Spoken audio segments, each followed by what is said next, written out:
Who's that? Well, good morning again, everyone. Good morning. And Morning. welcome to our Thursday morning Bible study.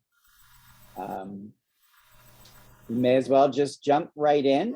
We have finished chapter 4 and the story mostly of the woman at the well, but then some other sayings as well. And today we're going to begin chapter 5.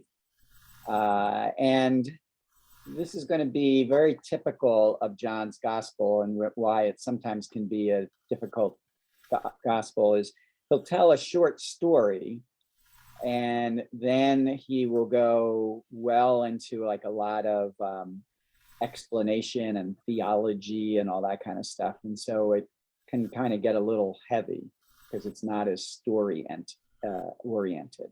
Why don't we just at least start with the story and then we'll go some more. Okay, so let's just jump in. Who wants to start with chapter 5, verse 1? I'll read. Okay.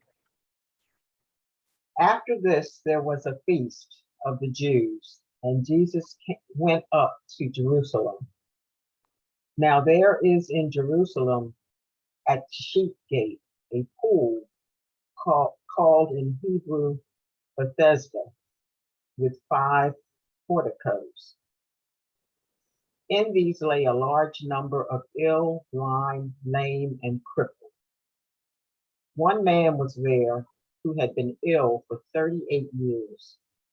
When Jesus saw him lying there and knew that he had been ill for a long time, he said to him, "Do you want to be well?" The sick man answered, "Sir, I have no one to put me into the pool when the water is stirred up. While I am on my way, someone else gets down there before me." Jesus said to him, "Rise, take up your mat and walk." Immediately the man became well, took up his mat and walked. Now that day, you want me to stop? Nope, keep going. Okay. Now that day was a Sabbath. So the Jews said to the man who was cured, "It is the Sabbath, and it is not lawful for you to carry your mat." He answered them, "The man who made me well told me, 'Take up your mat and walk.'" They asked him, "Who is the man who told you, 'Take it up and walk'?"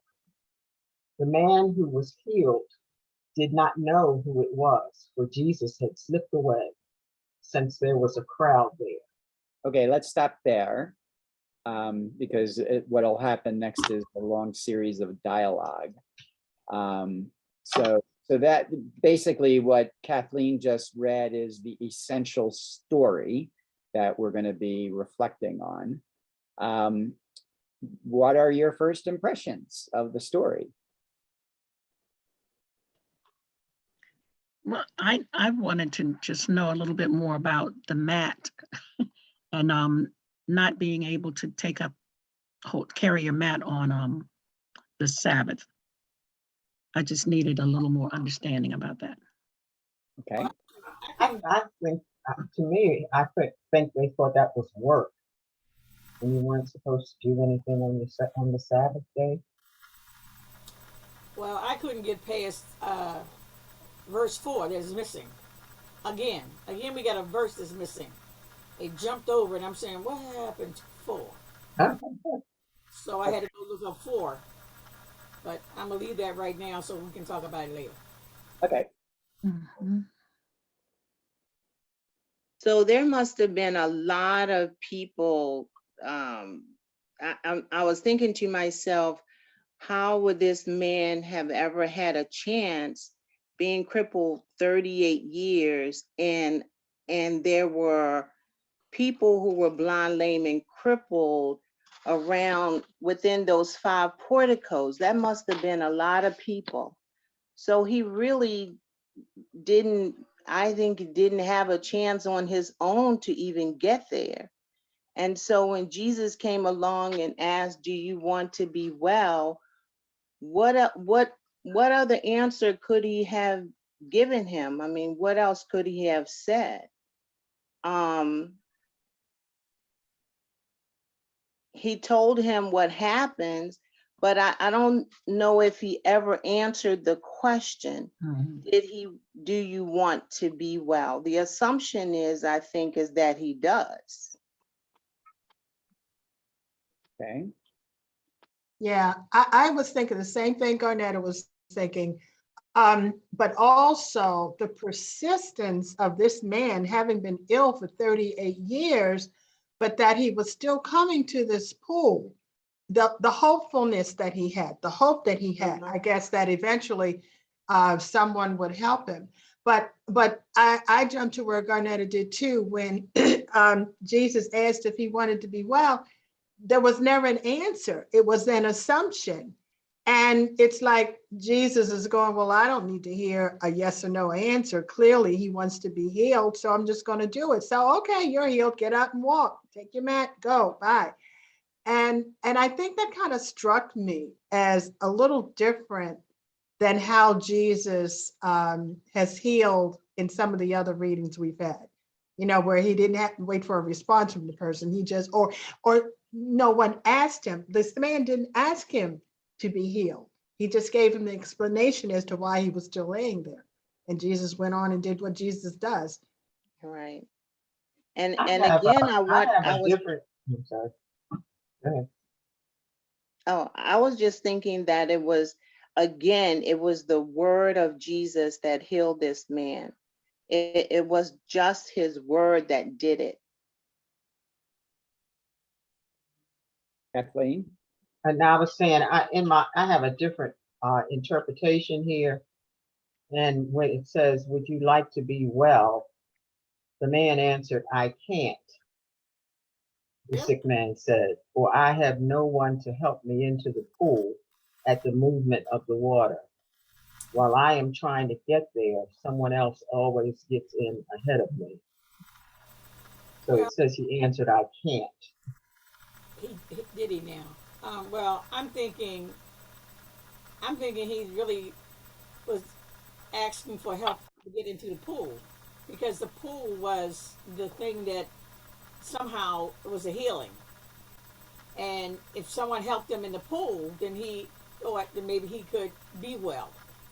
And so I'm thinking that he is thinking that when Jesus asked him, do he want to be well? I'm thinking, well, maybe this is the guy that's going to help me in the pool so I can get well. So, Jesus said, okay, just rise up and take your mat and walk. We didn't even have to go through all that. But I'm thinking with what Garnetta has said, it was the word that healed him. So you have these, it's sort of like this contrast between these healing waters. And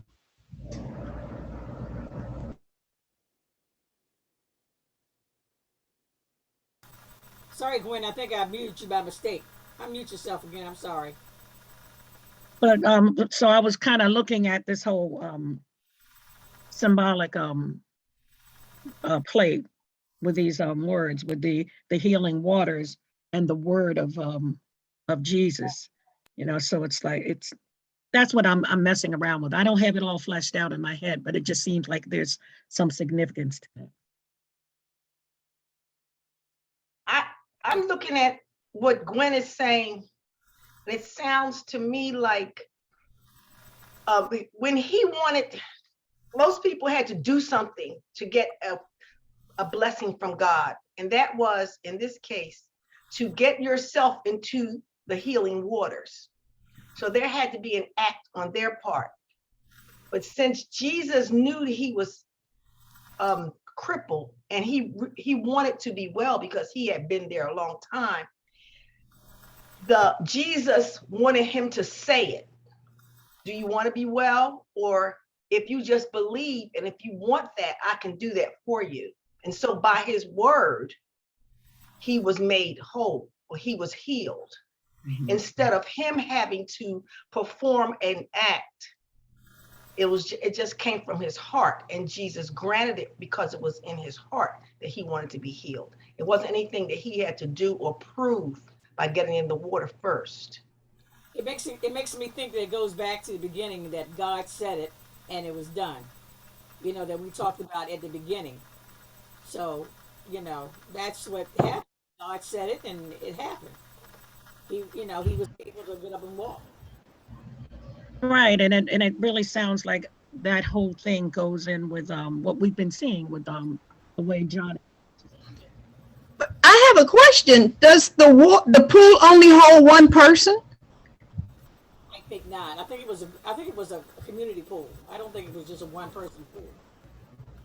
I'm just Because when he says he starts to go and someone else gets there before he does, why would that stop you? If it's big enough for more than one person, I'd keep trying. I mean, after 38 years, I'd keep trying. I wouldn't just stop, or even when I got there, I'd still be trying to get forward. I think he keeps Well, it says there's 5 porticos, which means there are a number of people in each portico. And by him being crippled and on the mat on the ground, there are many that I assume could jump in front of him or move him out of the way or disrupt his opportunity. So I'm thinking that even though there's a large pool, there are also quite a few people who are trying to make it into that healing pool. Okay, let's start jumping in and looking at some stuff, because I think Pat gives us a nice little entree as to what are we looking at here and what did it look like. So here is a model of what they think, what archaeologists were able to discover. This is a model, so this isn't the actual thing, but archaeologists have found the two pools of Bethesda, and this is how they've reconstructed what they think it looked like. So back up here are those big tall buildings. That's this is the north side of the temple. Can you see my cursor moving? Yes. Yes. Yes. So you see this building right here? That's the top of the temple, and that's the place that you would go inside and where the sacrifices were occurring, and where the Holy of Holies is and everything like that. And then this whole area around here would have been the temple area, so when they talk about the temple area, it's a much larger place. It's like a big, huge courtyard where people could gather and either purchase their livestock for their sacrifice, or just hang out and talk to each other. A rabbi might be there instructing them. So this is the north side of that. So it's outside the city walls. So these are the city walls all around here. And there are two pools. There's a pool here and a pool here. And then there's this, wall that separates them. And so folks would have gathered down here and these porticos here and around here and this one here. So we don't know necessarily which level this man was at, but it's a pretty big area. And the thought is that these pools are fed by some underground springs, and that periodically the springs bubble up or whatever, and that's what causes the pools, to shake and that kind of stuff, get stirred up, and then it was thought that it was at that time when the waters were stirred up that they would have their healing properties. So somehow this guy is in one of these areas here, and he has to get himself from here into the pool, and he's having trouble doing that. Father Rich, I see that there's 2 different sizes to the pool. I'm thinking that the small pool would be for the women because you don't mix the two races, and the large pool would be for the men.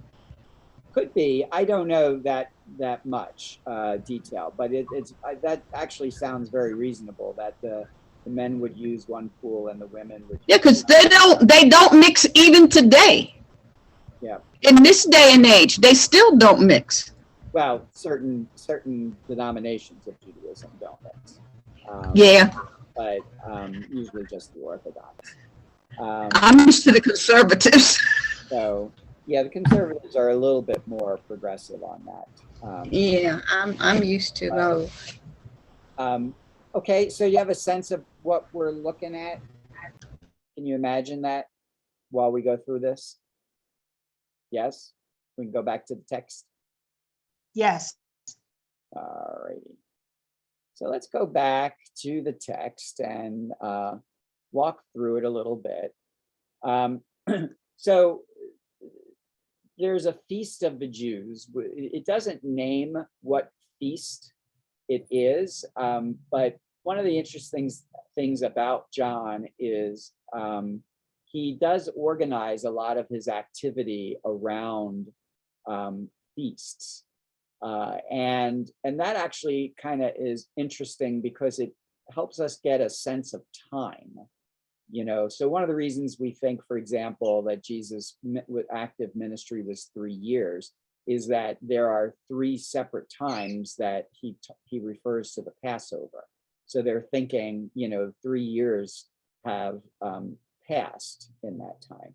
So it's not clear exactly which feast it is. There is a theory that it might be the Feast of Pentecost, or in Hebrew, it would be Shavuot. And because that feast is associated with the law and Moses giving the law or receiving the law from God. And since the debate that's going to occur is going to really be about the law, and at the very end of the passage, Moses is going to be invoked, right back down where, all the way down at the bottom here, Moses is invoked. So there is a theory that this might be the Feast of Shavuot or the Feast of Pentecost, which is the Greek name of the same feast. But we're not sure about that. The sheep gate, probably, the original text apparently only says sheep, but they're figuring that it was assumed that it was a gate, because it would have been outside of the city walls. And here's this pool called Bethesda, and again, their archaeologists put together what we just saw. And there lay a large number of ill, blind, lame, and crippled. So, it probably is fairly sizable, and it may have even been somewhat crowded, back then. And then D notices that we go from 4 to 5, right? There's something that gets skipped in there. So you point on the little note, and it tells us toward the end of the 2nd century in the West and among the 4th century Greek fathers, an additional verse was known. And it says, for from time to time, an angel of the Lord used to come down into the pool, and the water was stirred up. So the first one to get in after the stirring of the water was healed of whatever disease afflicted him. The angel was a popular explanation of the turbulence and the healing powers attributed to it. This verse is missing from all early Greek manuscripts and the earliest versions, including the original Vulgate, which is the Latin version. Its vocabulary is markedly non-Johannine, which means it's not John. It's clearly not John's vocabulary. So what do you think? What's the conclusion? Why is that verse not appearing in there? So it really wasn't with the original writing from John, and somebody else added it. Right. So that is what current scholarship is saying, that that verse really wasn't in the original Gospel of John, and that it is added later by a different hand. And why do you think, if that was added later, because this goes to some of the things we were talking about, why might it have been added? So this is the verse that was added. Because I think they had to explain that, you explained to us the stirring of the water, why the waters were stirred up. And they didn't have that explanation. And the explanation that they did have was they believed that the angels came down and stirred the water. So, because there was a popular belief of this, whoever decided to put that in. So yeah, so there's a bit of an explanation of why the water gets stirred up, and because if it's the angels too, it probably attributes then why at the time of the stirring, it had healing properties, right? Because it's the angels who are stirring the water. There's also one other explanation in there that I think goes to Pat's question. It's telling you one person at a time goes in, pretty much. It's saying, so the first one to get in is healed. Yeah, so it doesn't actually say one at a time, but Oh, I'm sorry, the first one is going to get healed, right? The first Right. one in is going to get healed. And, so that tends to answer. So obviously when the Gospel of John was circulating, years later, they had the exact same question Pat had.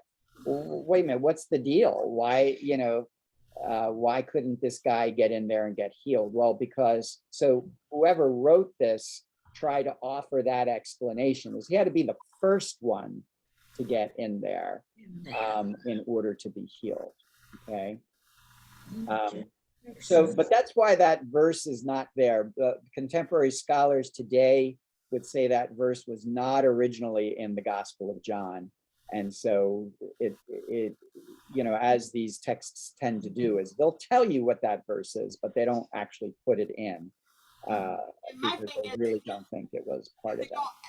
To have us not to question why it's there, why don't they just change the order of the verses?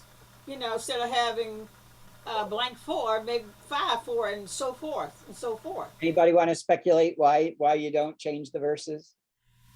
I think it would throw it off because some Bibles will have it in there and some won't. So if you say go reference a certain verse, if you change the order, then you're reading a different verse. Yeah, generally I think that's the case. They want to try to keep the all of the New Testament Bibles, somewhat consistent, so that different folks can refer to a verse and still we'll all be looking at the same one. The only, I shouldn't say the only, but the major place where we find that is in the Psalms. I forget exactly what number it is, but there is a huge debate whether one of the Psalms is one Psalm or two Psalms. Depending on how you come out on that will depend on how you number the Psalms. And that is a real thing. Catholics number the Psalms differently from the Protestants because the Catholics, I forget whether who believes it's one Psalm and who believes it's two, but it's based on that. So you want to try to avoid that as much as possible. So you keep the verse in because by the time scholarship decided, which is probably in the last couple of 100 years, that verse shouldn't be there. The verse has been there for 1800 years.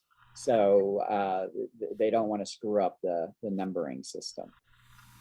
But anyway, so, that's why, and you'll see that in other parts of the Bible, not just the Gospel of John.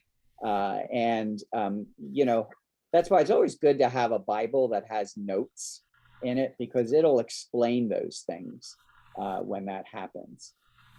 So anyway, there's a guy there who's been there for 38 years. Okay, so that's quite a long time.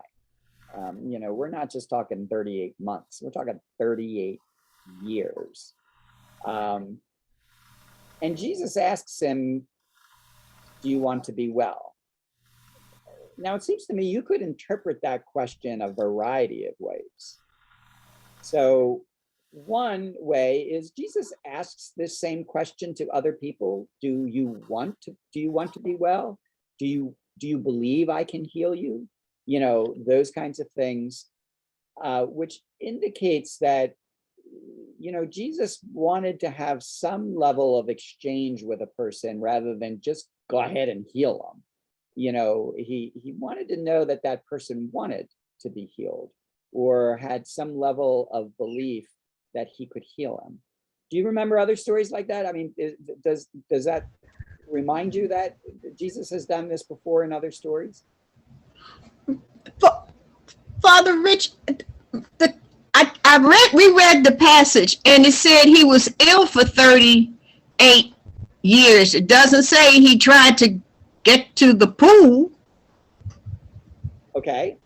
That's a difference. You can be sick and not get help or not help yourself, but it just says that he had been ill for 38 years and all these people are at the pool trying to get healed, but it doesn't say he was coming to the pool for 38 years to get healed.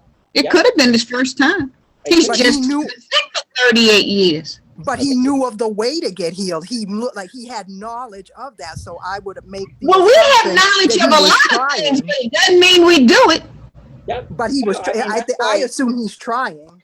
That's why, if assume, why interpretations matter, and I think Pat is exactly right. If you interpret that he's just been ill for 38 years, but we don't know how long he's been coming, it seems to me that then the question becomes more like in other gospels where Jesus asks the person, do you want me to heal you? Do you believe I can heal you? It's sort of an exchange where Jesus doesn't just walk up to people and heal them, right? I mean, he wants to engage you. There has to be some level of desire or belief, correct? Yeah, just like he did with the centurion, and he talked about him and his daughter. Yeah, so you could do that. Or if you think the guy's been coming there for all of those years, and he's not been able to get into the pool first, I mean, one question is, well, do you really want to be healed, right? Are you working hard enough at it that do you really want to get well? And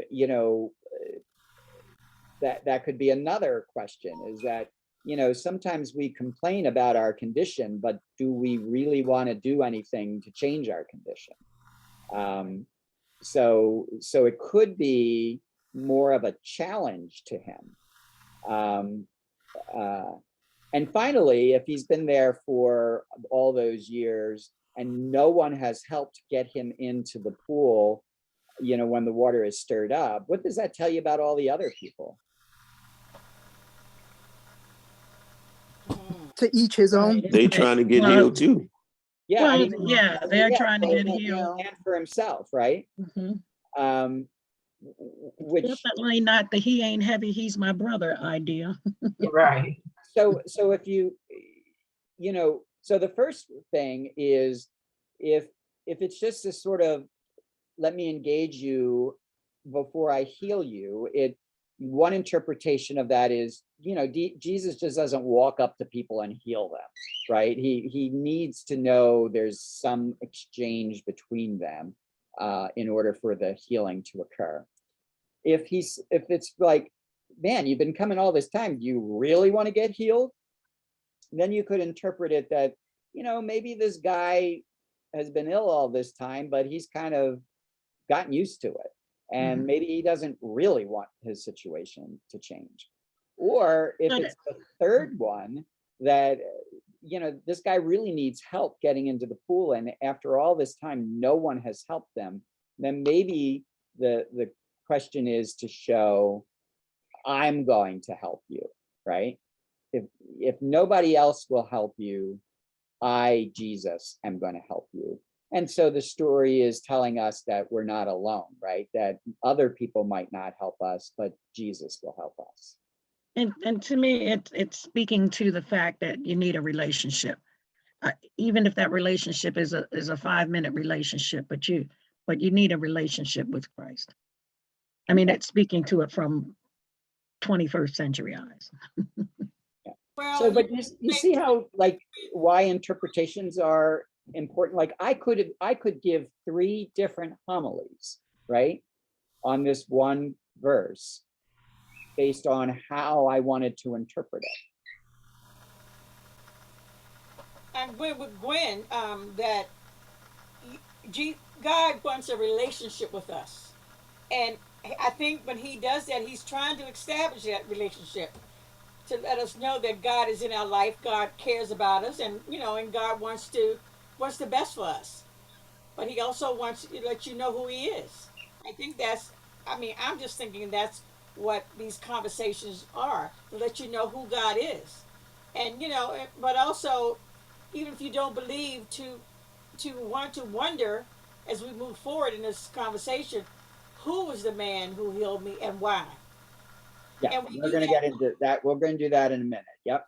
So let's just move on. Let's press on because what is the implication of what basically happens in the next verses? So no one puts him in the pool when the water is stirred up. So there's the implication that it is the stirred up water, right, that has the healing power. Right. And what is Jesus's response? He tells them to rise up and take your mat and walk. Mm-hmm. So he immediately healed them. Yes. And then immediately the man became well, took up his mat. So what's Jesus basically say, or what is St. John telling us right now? That he didn't need the water to heal him. Jesus was the one. Jesus heals her. You don't need that. Not an act on his part. You don't need that water. Jesus Right. is the healer. Jesus can heal you. Okay. Yes. So, the whole thing is it's the setup, right? That it doesn't deny that the water has healing powers, right? It's just that you don't need it. Jesus can heal you without the water. Like so, the woman at the well, right? Right. I was going to say the same thing, Gwen. It made me think about the woman at the well and the living water and the interpretation of that living water in many different ways. It's just not Right. water flowing. It's not just eternal life, but it's that living water of Jesus Christ in many ways. Yep. So then we're going to be told something else, and this is going to be what becomes the subject of everything else that follows. So it's the Sabbath day. All right. Now, we had a little bit of a discussion on that. What is the Sabbath, and why is there an issue about him carrying a mat? They couldn't do any work on the Sabbath, and carrying his Didn't mat do was anything on work. the Sabbath. Okay, well, now let's not overstate it.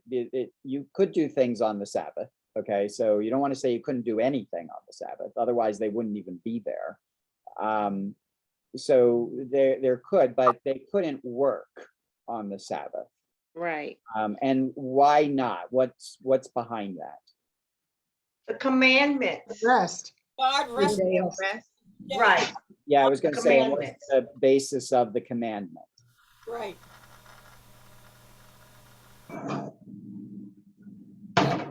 What's the basis of the commandment? Why can't you work on a Sabbath? Keep the Because it was Sabbath holy. Remember, keep holy the The Sabbath holy day. day. No, that's the commandment, but what's behind it? Why? That on the God rested. seventh God day, rested. God Jesus rested. rested. You Yes. have to rest the God seventh rest. day. Okay. That's the Lord's seventh day, and he rested.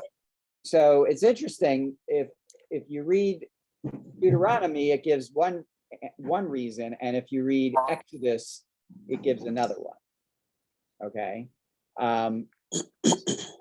So in Exodus, I believe it's Exodus. I could have this backwards, but it doesn't really matter. One explanation, let's say it that way, is that because God created the world in 6 days, and on the 7th day he rested.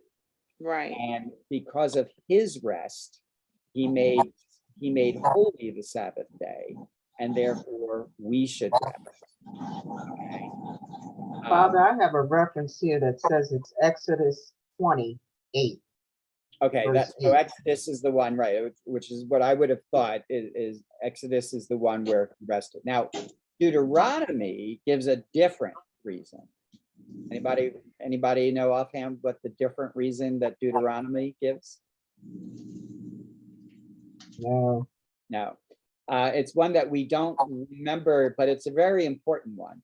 It is, remember that you used to be slaves in Egypt, but now the Lord has freed you from slavery, and therefore you must rest on the Sabbath. And why would that be significant? Well, because did slaves get an opportunity to rest? No. No, not on a regular basis, right? Their ability to rest would be totally up to their slave masters.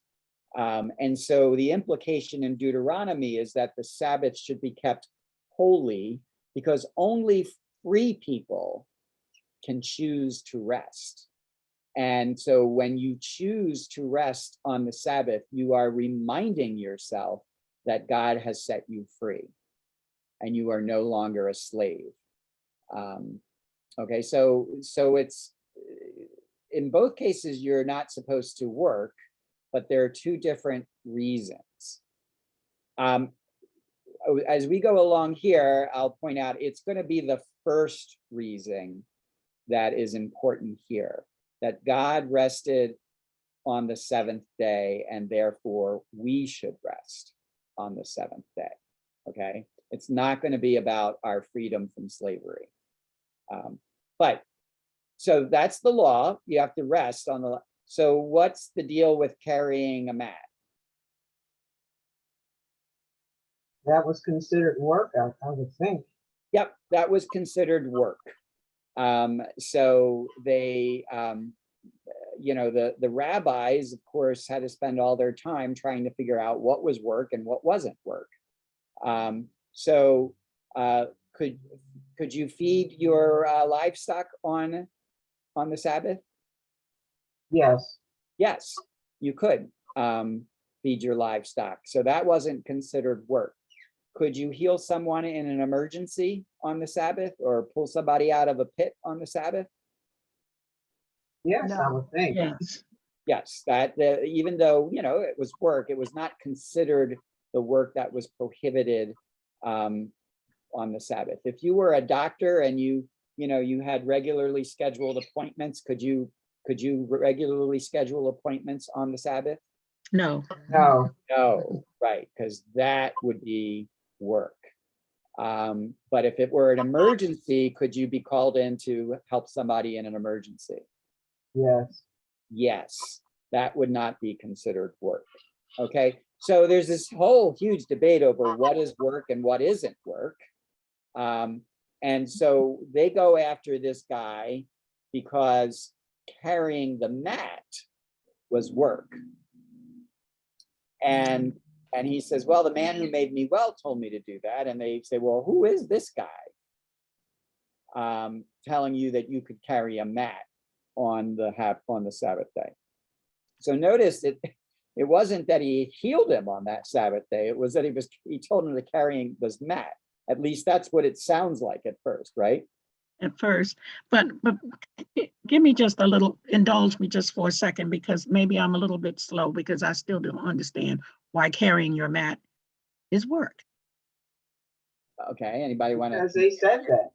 They made the rules. Yeah, I mean, it may be as simple as that. Yep, they made the rules, and that's how they're ruling.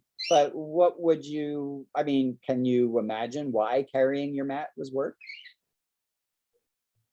So, because I'm looking at the mat as something that you lie down on, or that you pray on, or something like that. And maybe I just have the wrong idea of what the mat is used for. And if you, and just moving from one place to another is, Yeah, would be considered work? Anybody know even today, I mean, in the Orthodox community, which is the strictest of the communities, do you have any idea of what some things what constitutes work and what the implications of it all are? A lot of things constitute work. So cooking was work. So in an Orthodox household, they have to get all of their cooking for the weekend, for the next day done by sunset on Friday. Because once the sun sets on Friday, they can't cook anymore. That was considered work. Turning on a light switch was considered work. So in an Orthodox household, the lights stay on for the whole Sabbath because you can't turn it on and you can't turn it off. That's considered work. Anybody been at Sinai Hospital on a Saturday? No. Mm-mm. Is it dark? No. If you go to Sinai Hospital No, it's bright. on Saturday, there's an elevator that automatically stops at every floor. Yes. I don't understand. And Yes. why do you think? I mean, if you have ever had to do it, it is like the biggest pain in the neck. If So you you ever, don't have to It's push because the button. they can't push the buttons on the Sabbath. Even in apartment complexes, if you're in Pikesville and you go to a predominantly Jewish apartment complex, you will find it will stop on every single floor. They have someone there who pushes the button at the beginning.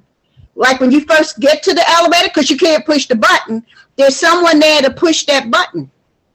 Because they've had issues with people who are non-Jewish who had issues with this. yeah. So yes, exactly. even- So just pushing a button is Right. considered work. It's considered because it's Right. considering operating machinery. right. You weren't supposed to operate machine. So you can see how detailed some of this stuff gets. Okay. Even in today, I was buying a refrigerator last year, and they have refrigerators that have a setting called the Sabbath mode. Now, exactly what that means, whether it doesn't dispense ice or you don't have to push a button on it, I didn't ask, but they have a Sabbath mode on these new refrigerators. Wow. Yep. So it's all that. I mean, and then Pat was saying, made reference to they'll get a non-Jew to help them do something because they're not allowed to do it, right? And that non-Jew is called a Shabbat Goy. Okay, so a Goy was anybody who is not Jewish. So we're all, presumably we don't have any Jews among us right now. We're all Goy, or the plural is Goyim. We are all Goyim. And I remember being in Israel with a group of folks, and it was a program run by conservative Jews. So the leader was not allowed to pay for the speaker, who was speaking to us on the Sabbath. So the day before, he hands me the envelope and says, I need you to be my Shabbat Goy. Tomorrow, will you give our speaker this check? And that's how they did it. They got somebody who wasn't bound by the law to do it. So this is serious stuff, and it goes to this day. It's very serious. Father Rich, I thought that not only you cannot work, but you shouldn't cause anyone else to work. You shouldn't cause anyone else to work who is bound by the law not to work. Aren't all of us bound by the law? No, because we don't interpret the law that strictly. So as Christians, we don't interpret the law that strictly. So he could ask me to do it because he wasn't asking me to violate the law. Because the way I understood the law, I could pay somebody on the Sabbath. There was a day, remember when you had the blue laws and you couldn't go shopping and all that kind of stuff. Right. Yeah. You know, Oh, yeah. that's all based on an interpretation of the Sabbath, and all of that has really gone by the way. So we very few Christian groups interpret the Sabbath that strictly. So one little question related. Oh, I'm sorry. Were they allowed to warm their food up? Nope. no, Nope. Because So- that would be to light a match, to create a fire. No, would can't all- do anything. would all be work. So and so my question was related So to how do they eat? what Regina was just saying. Would they have to get someone else to make the table? They prepared the food in advance, but to make it available. yeah, I mean, I don't know Okay. details and I don't want to get into all of that, but Oh, I can tell you. just know that it's very serious. Yep. And the differences among them is how they interpret the law, but they all do interpret. They do take seriously that you should not work on the Sabbath. It's a question of how you interpret that. Mike, did you want to offer something? I want to say something. I was just thinking when you said the shamet goy, whatever the word was, Shabbat. But I was thinking intent. And so would that be like, what does that look like? Them kind of like manipulating that by going around, That's what I having think. somebody to do that. Yeah, and again, I don't want to get into all the details of it, but it was a way of managing life in under these laws, under these restrictions. Mike B has his hand up. All right, we have a hand raised. Mike B is who I thought. Let Mike B go first. All right, just two things real quick. And yes, Orthodox Jews take this very, very seriously. A number of years ago, I was looking for this opportunity, and it arrived. And a Jewish friend of mine called me late on a Friday afternoon, and he asked me what I was doing. And I said to him, "Oh, I'm really busy." And he said, "Well, what are you doing?" And I said, "Well, before sunset, I gotta finish folding the toilet paper." And I thought he would laugh so hard, and he said, "Oh my God, I know people in my family that do that, preparing." They won't even. There we go. That's probably inappropriate to share that. I'm sorry. But the other thing is, no, but that is. I mean, that's how how do they interpret it? That's attack. interesting. They go that far. That's interesting information. I know, it's just so. But anyway, because I'd heard that, I'd read that one time, and I just thought someday I'll use this, and I used it. And my friend Steve, I think, still laughs when he thinks of me. But the other thing about the Sabbath that I think is so important is that, yes, God rests on that day, but that's also the day that we are called together as community to worship. I pray every day, but it's the Sabbath, and for us, it's Sunday. That's the day that I come together with like believers and worship. And I don't know, that says a lot to me, that's a day of utmost importance. And let's disperse of all the other stuff. I'm of a certain age. I still bristle at the fact that everything is open on Sundays. Then don't go. I can remember the shock when I saw a 7-Eleven in my neighborhood out in Parkville open up back in the 60s on Sundays. And I went, oh my God, I feel so sorry for those people. And then McDonald's started opening on Sundays. And then everything was open on Sundays. And again, I mean, what Mike is saying is, again, it's a matter of how over time the commandment gets interpreted. Take religion out of it. And so, certainly in the Catholic Church, we interpret keep holy the Sabbath day as an obligation, right, to come to Mass and worship on a Sunday. That for us is much higher obligation than whether you actually work on the Sabbath. So just as Mike said, so how Christians interpret it, again, none of us gets rid of it. It's a commandment, we just interpret it differently. And of course, for Christians, the first move they made was to move the Sabbath from Saturday to Sunday. And I mean, that was a major shift. And then over time, they reinterpret what the obligation is. So let's move on. I don't want to get so hung up on the Sabbath that we don't go.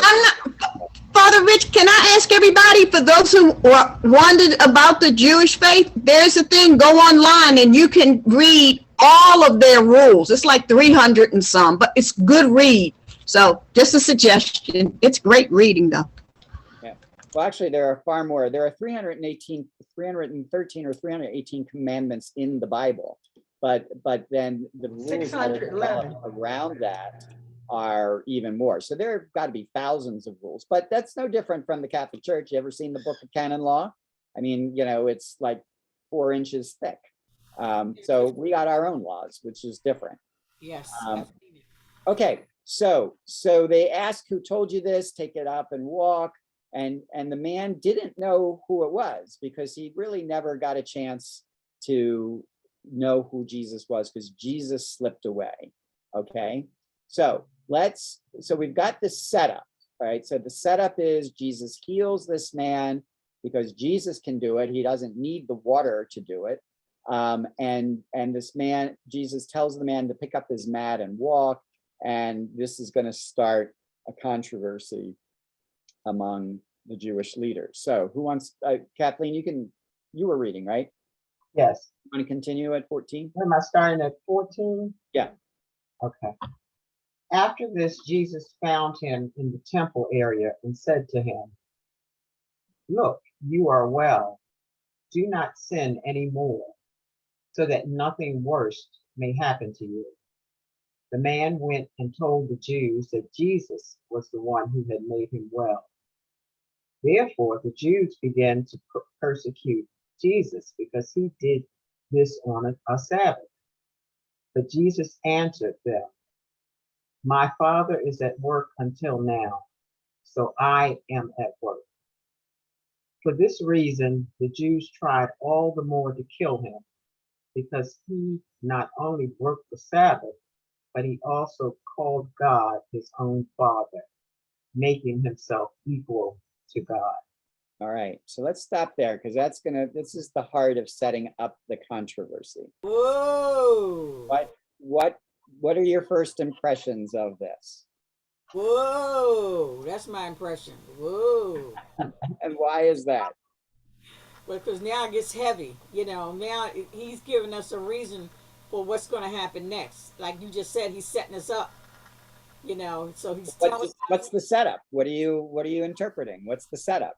The setup is now they're going after Jesus, the crucifixion, and all that. Okay, so we now have a controversy where the leaders are really, this is the first time they're really going to go after Jesus. Right. And the word persecute here, it's not the same way that we would interpret persecute. It's really, I was reading a commentary, it probably would be more like prosecute, right? Where they're going to challenge Jesus, but you're not yet really like persecuting him where they're going to start torturing him or anything like that. It's sort of like, they kept watching Jesus and they were looking for a loophole, for something that they could get him on, so all this time they've been watching him.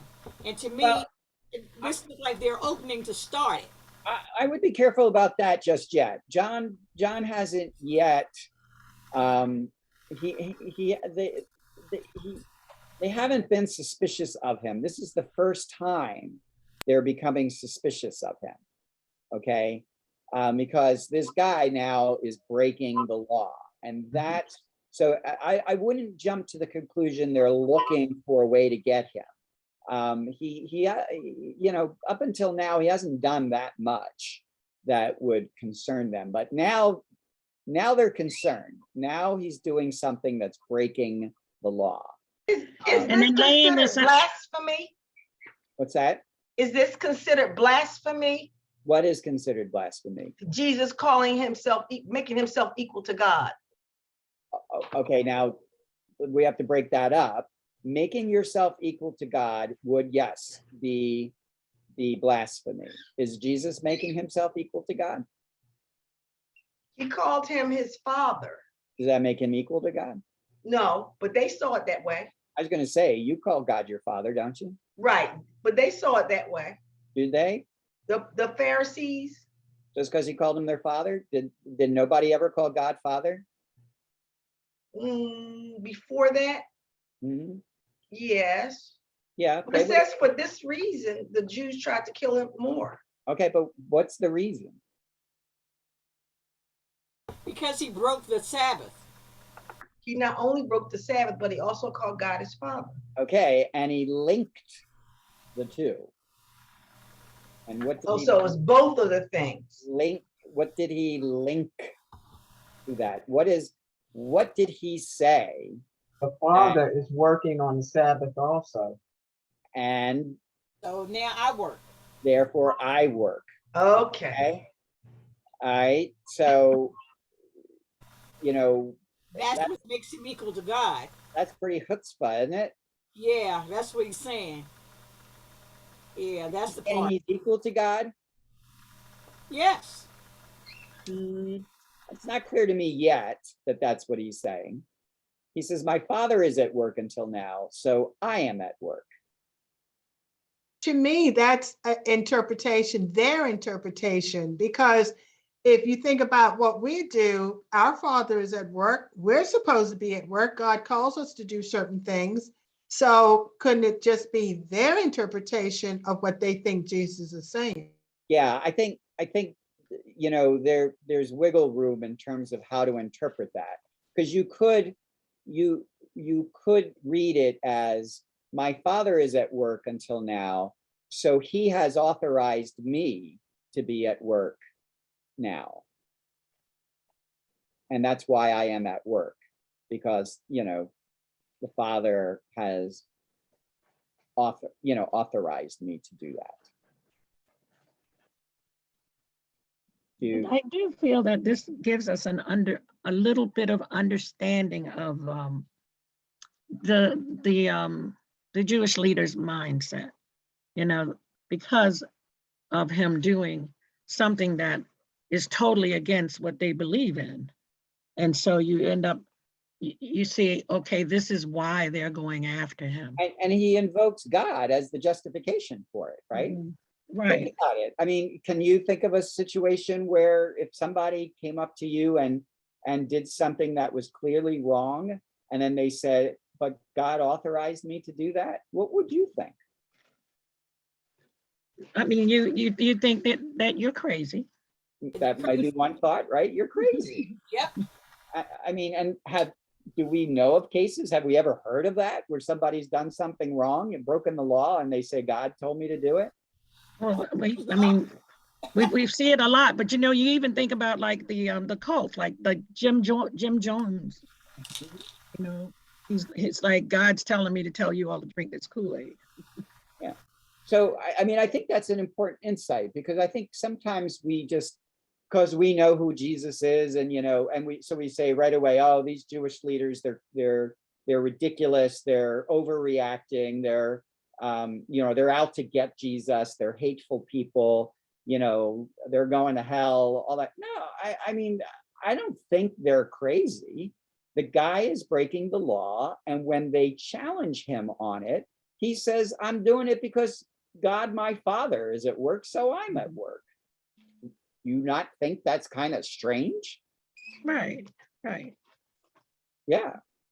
So So I think in the process, they have overlooked the miracle that he has performed. I think God has used this crippled man to evangelize in a mighty way, and they're overlooking the miracle that he has performed for this man. are they overlooking it, or are they suspicious of it? Well, I think they're overlooking it because this man has been crippled for 38 years. And that's why I think God is using him. Jesus is using him in a mighty way. They have had to have noticed this man for 38 years being crippled.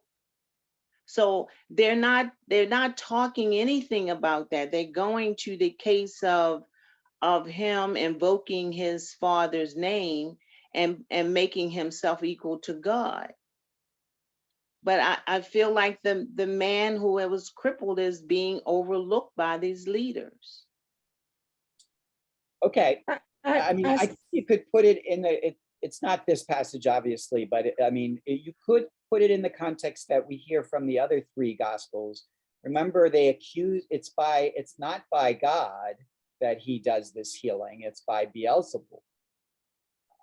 And then Jesus challenges on that and says, well, wait a minute, if Satan is the source of this healing, then Satan is against himself, because the sickness is of Satan, that type of thing. And a house divided against itself cannot stand. I mean, that's how that debate occurs. But there clearly was a thought among at least some of these folks that, maybe this power that Jesus was invoking was an evil power instead of a power for good. And the fact that he does it on the Sabbath and breaks the Sabbath is evidence to them that the power is not a good power. So you have to think there's a lot of complications in the mindset as to what's going on here. This is complicated. Yeah, and to me, I'm not saying we have to all sort it out and believe, but I always like to kind of remind folks that it's, Jesus's opponents weren't crazy, okay? There were reasons why they opposed him. Now they do get, it does get out of control, and it becomes clear in time that the source of their opposition becomes more about jealousy and fear than it does about the law. But we're still in the early stages of this. And the mere fact that they're becoming suspicious of Jesus because he's breaking the law, I don't think that makes them crazy. They may be misguided, but I don't think they're crazy. Okay, so it starts the collision course with them. It's going to start, right. This is right, the beginning of what's going to really start to make them, again, they began to persecute Jesus because of this. Yes. So let's stop there, because the next section is going to be a much more heavier analysis of what the word is, that God does on the Sabbath, and therefore why Jesus can do that work. But this is a nice setup. He heals on the Sabbath, and he claims that really the source of his power is coming from God, because God his Father, because if God his Father is at work, so can he be at work. Okay. Father, could I read you just one little thing before we end? It's in reference, it says, Jesus was identifying himself with God, his Father. The Pharisees also called God their Father, but they realized Jesus was claiming a unique relationship with him. Because of Jesus' claim, the Pharisees had two choices: to believe him or to accuse him of blasphemy. They chose the second. I just thought that was interesting. So, right, and why, and that's what I had asked, is it's not unique that he's calling God Father, right? That's not the blasphemy. It's the linking of calling God my Father and saying I'm authorized to work on the Sabbath. It's that link that is upsetting them. Because God is my Father, I can work on the Sabbath. That was blasphemy. Right. Okay? And that's why I say it's just like, if I killed somebody and I said, well, I can kill this person because God told me I could kill him, right? Whoa. I mean, there's something wrong with that. You're linking God and this action. And that's exactly, so it's not just because he called him father, it's because he called him father and he linked that to his ability to break the Sabbath. Because God, I can do it because God is my father. So was a great interpretation that you read to us. So thanks for doing that. All right, so we're gonna end there for today. I can't find it. We're gonna stop the